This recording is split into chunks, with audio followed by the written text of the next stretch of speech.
Hello बच्चों, the momentum classes में आपका स्वागत है। जैसा कि आप लोगों का मैट्रिक का परीक्षा नजदीक आने वाला है, उसी के अकॉर्डिंग हमने बीएसईबी के वेबसाइट से एसएसटी के मॉडल सेट आप लोगों के सामने उसका ऑब्जेक्टिव का डिस्कस करेंगे, जिसमें जो भी छोटी बड़ी जो भी पॉइंट होगी हम उसका डिस्कस करने वाले हैं। तो चलते हैं और क्वेश्चन देखते हैं। मॉडल सेट का क्वेश्चन किस टाइप का रहेगा, उसका पैटर्न क्या रहेगा, क्वेश्चन पूछने का तरीका क्या रहेगा, उस पर हम लोग डिस्कस करेंगे। तो क्वेश्चन नंबर फर्स्ट है, इनमें से क्या सामाजिक विभेद का कारण है। क्वेश्चन नंबर फर्स्ट क्या है?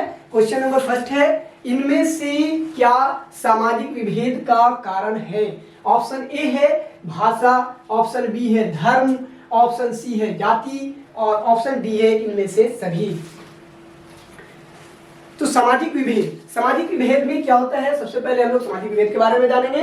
सामाजिक विभेद में जो है किसी भी प्रकार के भेदभाव करने को समाज में जो है समाज में लोगों को भेदभाव करने को सामाजिक भेदभाव में कहते हैं। और उसमें भाषा, जाति, धर्म, इनका आंसर है इनमें से सभी होगा, क्योंकि धर्म के आधार पर भी भेदभाव होता है। आप अपने कोई भी एक धर्म को किसी दूसरे के धर्म से श्रेष्ठ मानते हैं।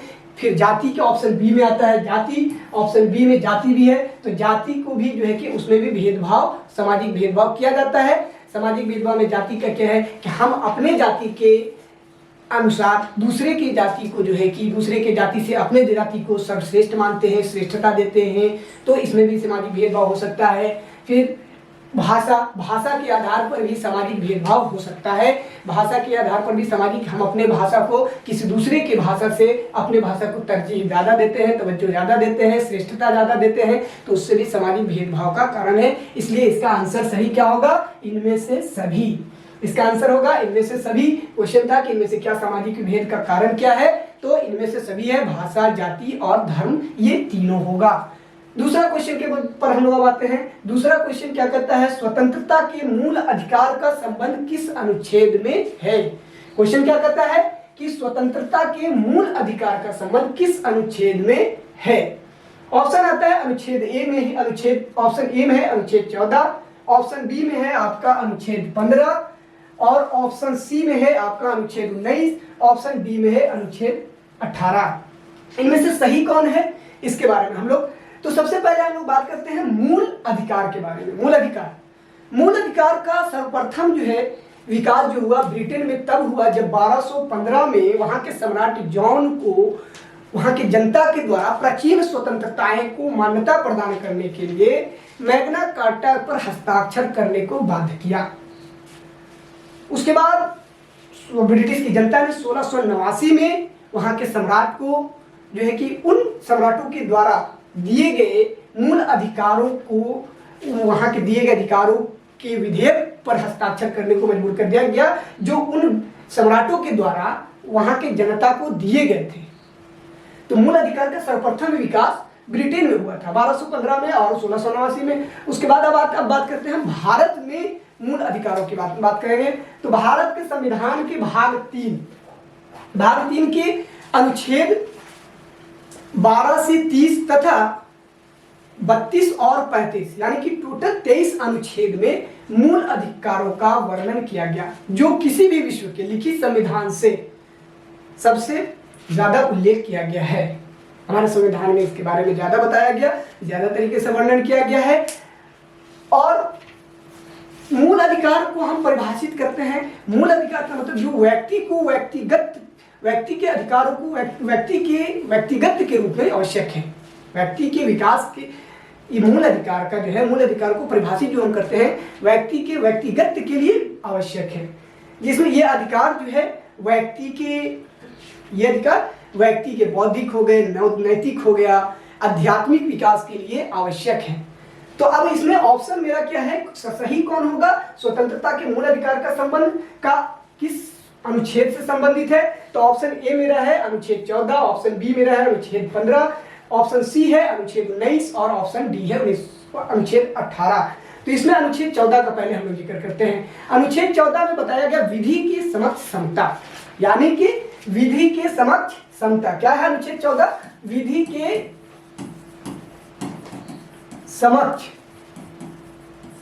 समता, यानी कि इसमें बताया गया कि हम जो है हमारे लिए संविधान में जो अनुच्छेद 15 में जो बताया गया कि हमारे देश में जो भी कानून है वो सभी के लिए समान होंगे, सभी के लिए बराबर होगा, किसी के लिए कम या किसी के लिए ज्यादा नहीं होगा, सबके लिए कानून समान है। वही अब ऑप्शन बी में आते हैं अनुच्छेद 15। अनुच्छेद 15 में बताया गया कि इसमें हम किसी को जाति के तौर पर, लिंग के तौर पर, आधार के तौर पर, मूल जाति, लिंग, फिर मूल वंश के आधार पर हम भेदभाव नहीं कर सकते हैं। जाति हो गया, मूल वंश हो गया, फिर बहुत सारे अन्य भी हैं जिसमें हम भेदभाव नहीं कर सकते। इस पर प्रतिषेध लगाया गया, इस पर प्रतिषेध किया गया है। ऑप्शन नंबर सी में आता है अनुच्छेद 19। अनुच्छेद 19 जो है ये स्वतंत्रता के मूल अधिकार से संबंध है। इसमें जो है हमारे वाक्य की स्वतंत्रता यानी बोलने की आजादी, घूमने की आजादी, किसी भी दूसरे राज्य में जाकर के वहां पर व्यापार वाणिज्य करने की आजादी है, वहां पर बसने की आजादी है।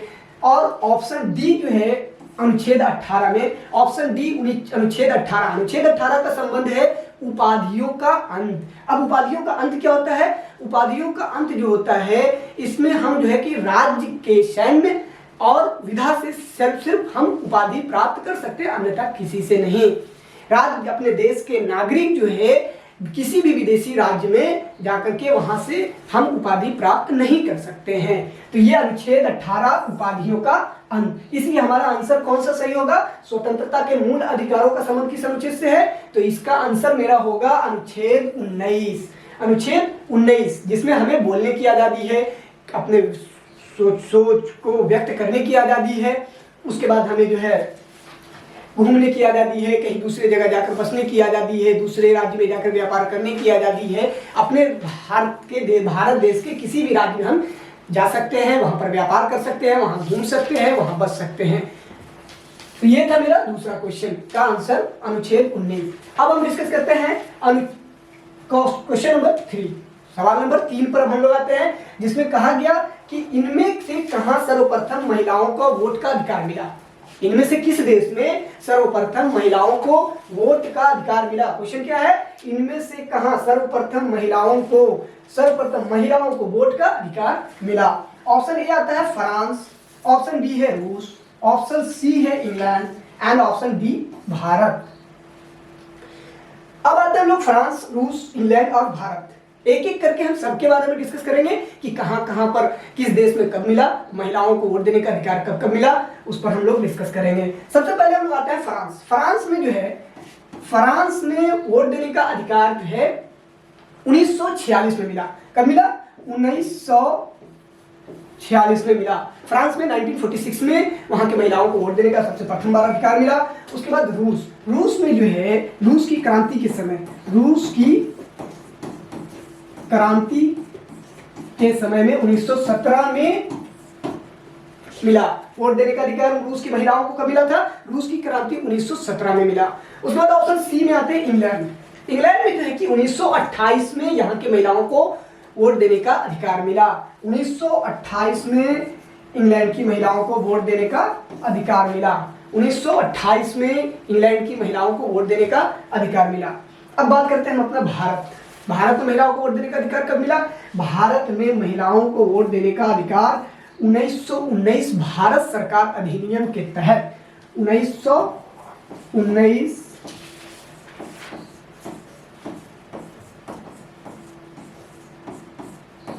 भारत सरकार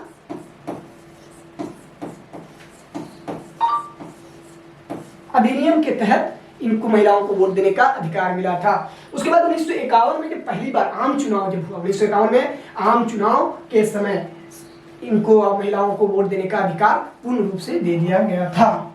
इसलिए इसमें मेरा आंसर क्या होगा? क्वेश्चन कहता था कि सर्वप्रथम महिलाओं को वोट का अधिकार कब मिला?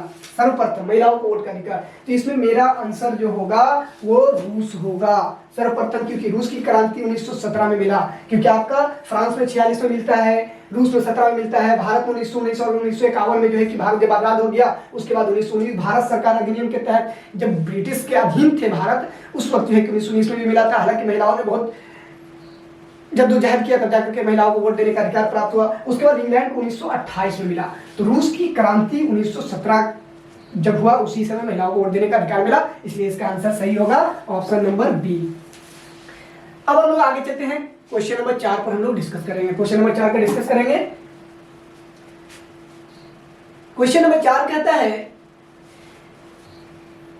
इनमें से कौन पंचायत की व्यवस्थापिका है? इनमें से कौन पंचायत की व्यवस्थापिका है?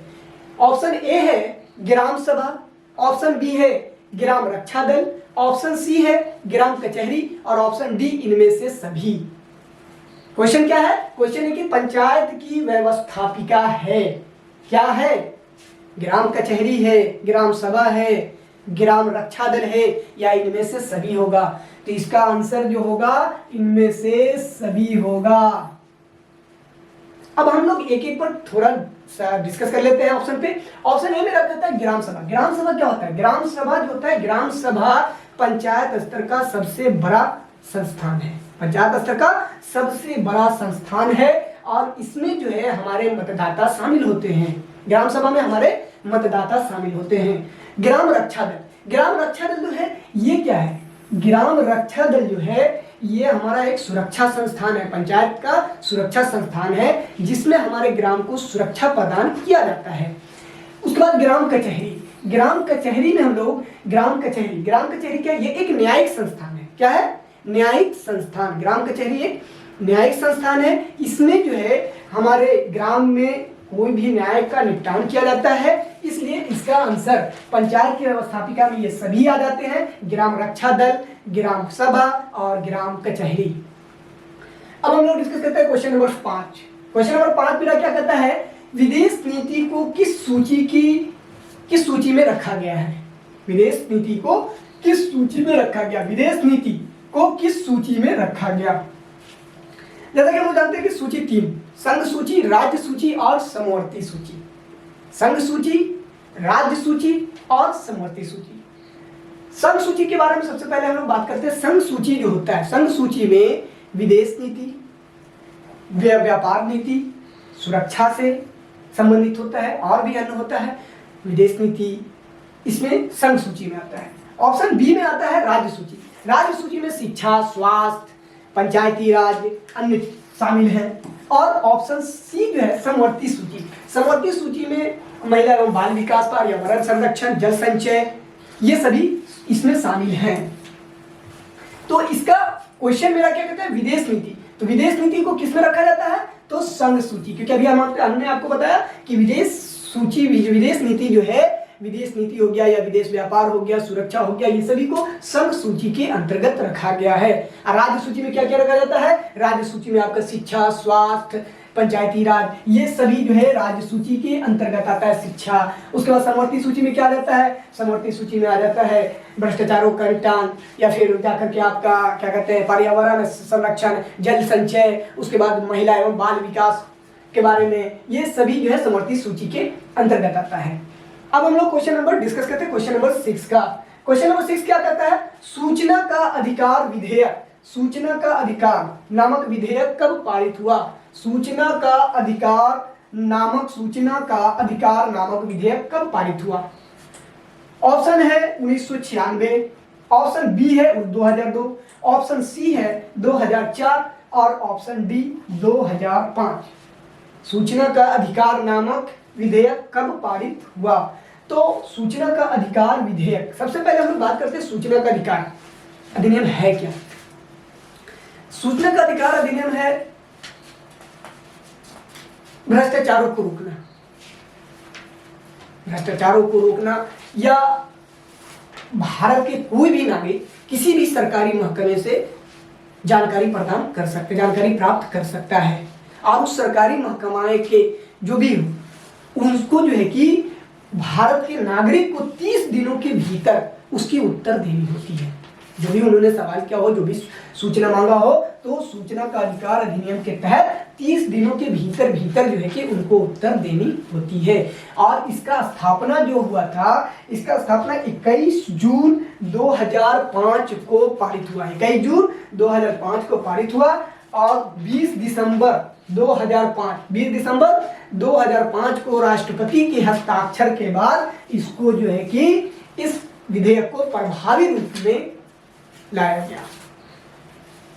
तो क्वेश्चन नंबर 6 का आंसर क्या होगा? सूचना का अधिकार नामक विधेयक कब पारित किया गया था? 2005 में। इसका कब किया गया था? 21 जून 2005 को संसद में पारित किया जाता है और 20 दिसंबर 2005 को राष्ट्रपति के हस्ताक्षर के बाद इसको प्रभावी रूप में लाया गया। तो सूचना का अधिकार विधेयक कब पारित हुआ था? 2005 में। अब हम लोग क्वेश्चन नंबर 7 डिस्कस करते हैं। क्वेश्चन नंबर 7 क्या है? भारतीय जनता पार्टी के प्रथम अध्यक्ष कौन थे? भारतीय जनता पार्टी के प्रथम अध्यक्ष यानी बीजेपी के प्रथम अध्यक्ष कौन थे? सबसे पहले हम लोग बात करते हैं बीजेपी पार्टी की स्थापना जो हुई 1980 में हुई। बीजेपी पार्टी की स्थापना 1980 में हुई। बीजेपी की स्थापना कब होती है? 1980 में होती है। और इसके सबसे पहले अध्यक्ष अटल बिहारी वाजपेयी अध्यक्ष कौन थे? इसके प्रेसिडेंट कौन बने? अटल बिहारी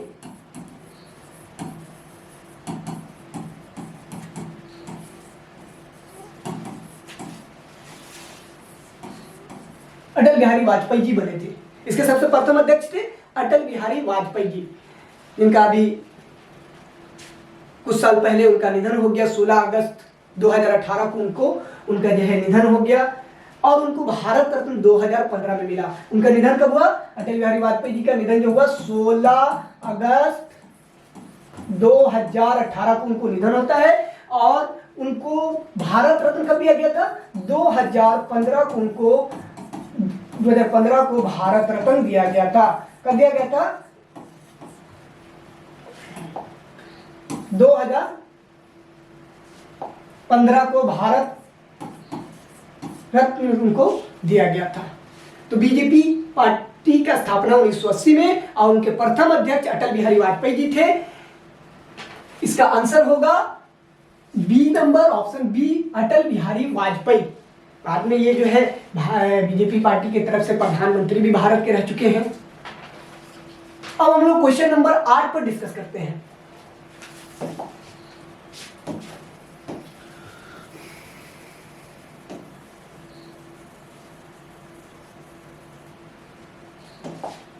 क्वेश्चन नंबर 8 है, इनमें से किस पार्टी का विलय जनता दल यूनाइटेड में हुआ था? इनमें से किस पार्टी का विलय जो है जनता दल यूनाइटेड में हुआ था? किस पार्टी का विलय जनता दल यूनाइटेड में हुआ था? ऑप्शन ए है समाजवादी पार्टी, ऑप्शन सी है राष्ट्रीय जनता दल यानी आरजेडी, और ऑप्शन बी है समता पार्टी, और ऑप्शन डी लोक जनशक्ति पार्टी यानी एलजेपी। तो आप लोग बता सकते हैं कि इनमें से किस पार्टी का विलय जनता दल यूनाइटेड में हुआ था?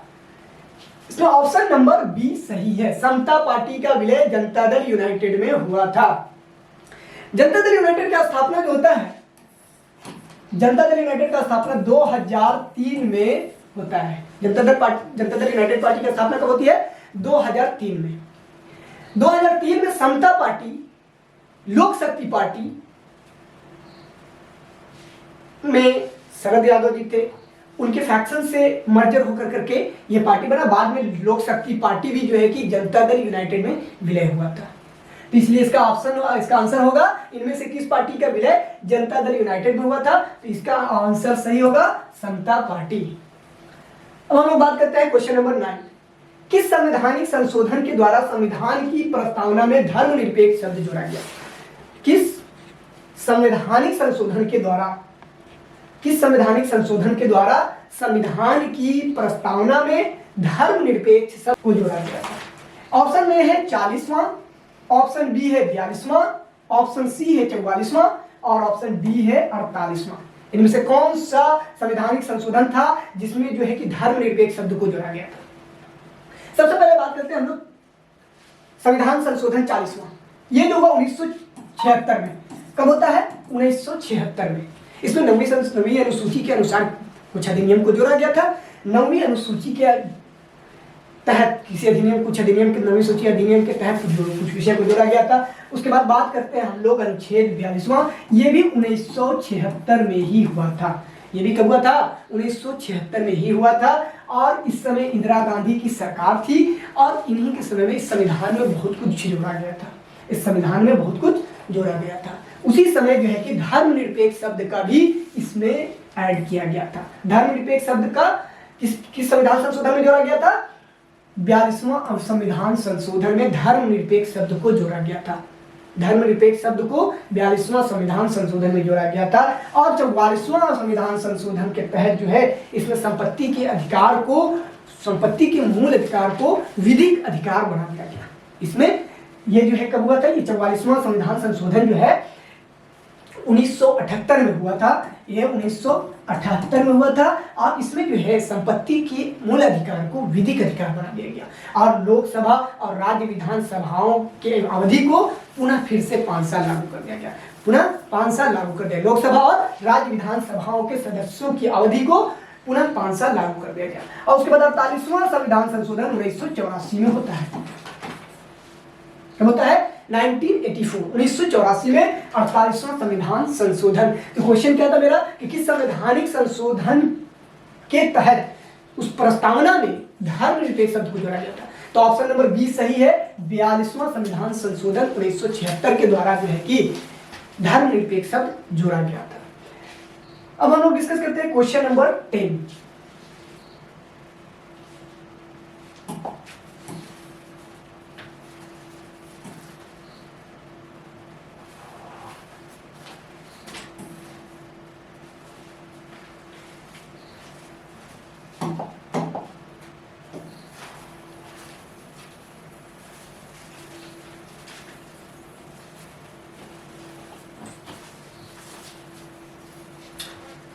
क्वेश्चन नंबर 10 है, इनमें से कहां एकात्मक शासन व्यवस्था है? इन सारे देश जो ऑप्शन दे दिया है, भारत, अमेरिका, कनाडा, श्रीलंका, इनमें से किस देश में एकात्मक शासन व्यवस्था है?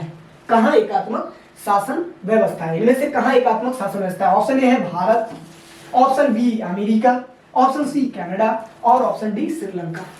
इनमें से कहां एकात्मक शासन व्यवस्था है? तो अमेरिका, श्रीलंका और कनाडा, इन तीनों की हम बात करें तो इन तीनों में संघ शासन है। इन तीनों में संघ शासन है। अमेरिका,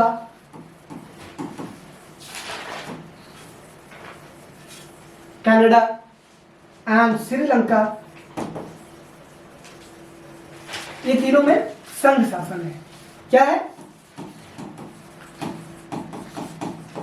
संघ शासन है। और यहां पर केंद्र सरकार और राज्य सरकार दोनों को अलग अलग शक्ति प्राप्त है। केंद्र सरकार और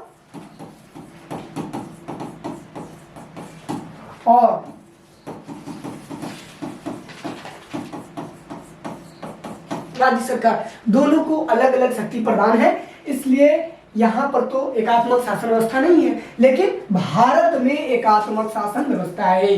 भारत में एकात्मक शासन व्यवस्था है क्योंकि यहाँ के केंद्र सरकार के पास ज्यादा अधिकार है और इन्हें ज्यादा शक्तियां भी प्राप्त है। और राज्य सरकार जो है केंद्र सरकार के प्रति जवाबदेही होती है। राज्य सरकार केंद्र सरकार को हर बात का पालन करता है। केंद्र सरकार के द्वारा दिए गए नियमों का पालन करता है राज्य सरकार। इनमें से कहां एकात्मक शासन व्यवस्था है? तो आपका आंसर ए सही होगा, भारत। आपका ऑप्शन नंबर ए है भारत, ये सही होगा।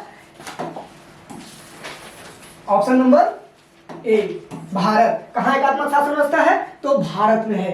कहां है? भारत में। तो आज के लिए बस इतना ही। हमने 10 क्वेश्चन का डिस्कशन किया। इसमें जो भी आपको डाउट्स लगती हैं, जो भी आपको कंफ्यूजन है, जो भी डाउट्स हैं, आप इस वीडियो के डिस्क्रिप्शन में दिए गए लिंक पर, टेलीग्राम लिंक पे आप हमसे संपर्क कर सकते हैं और इसके रिगार्डिंग आपको जो है कि वहां पर नोट्स आपको दे दिए जाएंगे जिसको आप डाउनलोड कर सकते हैं। तब तक के लिए नमस्कार।